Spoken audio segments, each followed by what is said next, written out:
Hello, my name's Sarah, and thank you for joining me for a short overview of Anne Lister's York.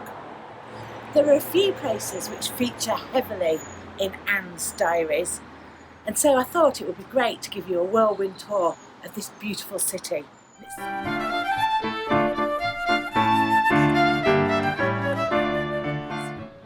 Anne lived her life at a frenetic pace, and the diaries are testament to just how much she managed to pack into a day. It's really easy to imagine her striding round the streets that haven't changed much in 200 years, visiting her friends, leaving calling cards, attending musical soirees, ordering things, running errands, falling in love, flirting, incurring crosses, breaking hearts and having her heart broken.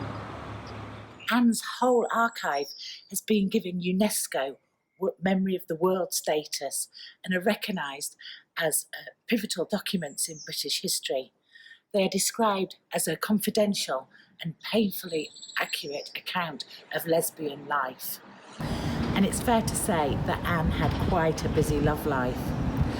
Helena Whitbread tells us that Arthur Burrell, one of the original finders of Anne's diaries, writes in a letter that they are an intimate account of Miss Lister and her many friends.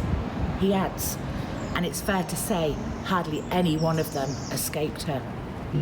So let's start our whirlwind tour of York and find the places, the lovers and locations that Anne used to visit.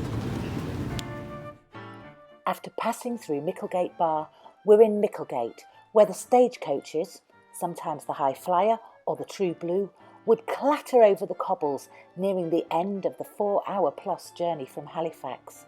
She would have been relieved to recognise the elegant Micklegate, passing the houses of her many friends, Miss York at number 59, the Cromptons, Mrs. and Miss Wiley at 73, Miss Marsh, Mr. Duffin at 58. Mr. Duffin was the guardian of her first lover and school friend Eliza Rain, and in whose house she regularly stayed. From the bottom of Micklegate, she would go over the Ouse Bridge, site of a river crossing here since the 9th century. But Anne would have watched this bridge being built for 11 years from 1810. A toll was payable till 1829, so that probably didn't sit well with Miss Lister's frugal nature.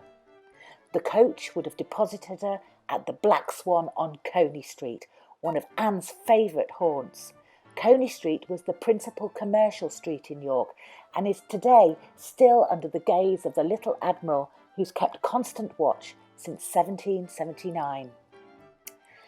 Past the Mansion House, the home of the Lord Mayors of York since 1732, and then up through Stonegate.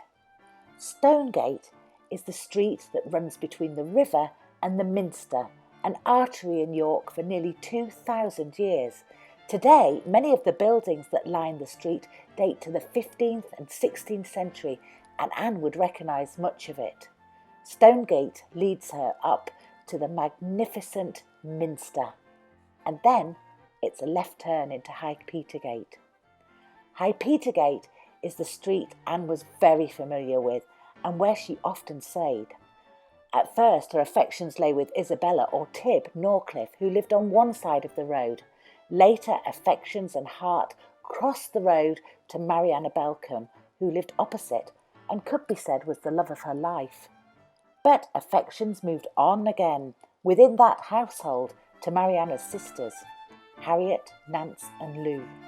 As Arthur Burrell said, hardly any one of them escaped her.